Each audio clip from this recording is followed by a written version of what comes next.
रात्रि में कोई रह नहीं सकता है, रह जाए तो पागल हो जाता है, गूंगा हो जाता है, मर जाता है। अगले हमने देखा। नमस्कार, लेकर आए हैं वृंदावन की नगरी में और यहाँ पर हम मौजूद हैं निधिवन मंदिर के पास। और निधि मंदिर के बारे में यहाँ के पुजारियों से, संतों से, महंतों से और यहाँ से जुड़े हुए लोगों से बातचीत करेंगे, क्योंकि निधिवन के बारे में कहा जाता है कि यहाँ आज भी श्री कृष्ण गोपियों के साथ रास रचाने रात्रि में आते हैं और उस वक्त उस मंदिर को बंद कर दिया जाता है। तो इस पर और जानकारी के लिए यहाँ के लोगों से जुड़ते हैं, यहाँ के लोगों से बातचीत करते हैं और जानते हैं इसकी कहानियों के और कथाओं के बारे में।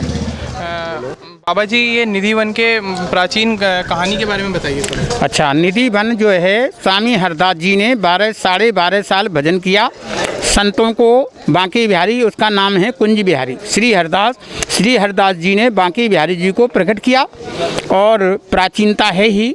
एक सेवा कुंज, एक निधिवन, दोनों ही प्राचीन हैं। वृंदावन भूमि जो है तपस्वी है, ये ज्ञान की भंडार हैं। अकेले ज्ञान हर किसी को प्राप्त नहीं होता है, संतों को मिला। आग लगी आकाश में, जर जर गिरी अंगार, और जो नहीं होते संत जन तो जर जा तो संसार। तो स्वामी हरदास जी को 12.5 साल भजन किया तो वहाँ से कुंज बिहारी के रूप में प्रकट हुए। उनको बांके बिहारी जो हम पाते हैं तो बांके बिहारी के नाम से जानते हैं। तो स्वामी हरदास जी ने भजन किया तो वहीं से बांके बिहारी प्रकट हुए। उसके अंदर 6 स्थान हैं। पहले तो कुंड है, जो भगवान ने बंसी से कुंड खोदा, और बांके बिहारी का प्राकट स्थल है, और राधा रानी का श्रृंगार घर है, और आगे चल के रास स्थल है जहाँ भगवान रास लीला करते हैं, और आगे बंसी चोरी लीला, ललिता और विशाखा, और स्वामी हरदास की समाधि है।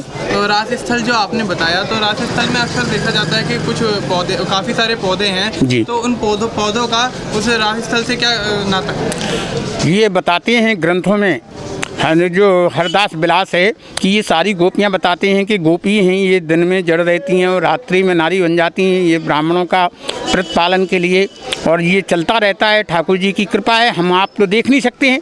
श्री कृष्ण को देखने के गोपियों को हम आप नहीं देख सकते, क्योंकि जिनके अंदर पावर है भक्ति का, वही तो अनुभव कर सकता है, हर कोई अनुभव नहीं कर सकता है। तो ये स्वामी हरदास जी के जितने भी वृक्ष बताते हैं कि ये गोपी स्वरूप हैं। वृक्ष वृंदावन के वृक्ष को मरम न जाने कोई, और डाल डाल और पात पात में राधे राधे हो। तो ये स्वामी हरदास जी की भजन स्थली संतों को मिले, और संतों ने हरदास विलास में जो लिखा, जो आपको बताया हमने। तो मतलब रात के समय मतलब किस तरीके का मतलब माहौल रहता है यहाँ पर जब मंदिर बंद हो जाता है? तो उसके बाद आप क्या बताना चाहेंगे? उसके बाद मतलब देखो, ऐसा है, यहाँ कहते हैं हम आप क्या, हमारे सभी ब्रजवासी कहते हैं कि यहाँ रात्रि में कोई रह नहीं सकता है, रह जाए तो पागल हो जाता है, गूंगा हो जाता है, मर जाता है। ये जो ब्रजवासियों का भाव हमारे ब्रज में है, वो भाव संत स्वामी हरदास जी हरदास विलास में जो लिखा है वो आपको बताया है।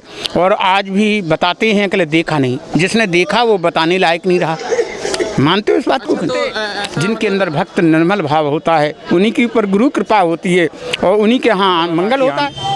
हम आप आए हैं तो वृंदावन में पग धरने से जिनके अंदर अनुभव हो जाता है, उनको कृष्ण कृपा होती और संतों का आशीर्वाद मिलता है, ना तो मिल ही नहीं पाता है। घूम के चले जाओ। क्यों? क्योंकि जो घूमने आया है उसको भगवान का अनुभव नहीं हो सकता। जो निर्मल भाव से आते हैं उनको कृष्ण कृपा होती, उनको बिहारी जी की कृपा होती, ना तो मिल ही नहीं सकती। तो आपका मतलब कहने का मतलब ये है कि जो सच्चे मन से पूरी श्रद्धा के साथ आता है उनको मतलब फल प्राप्त होता है। अच्छा।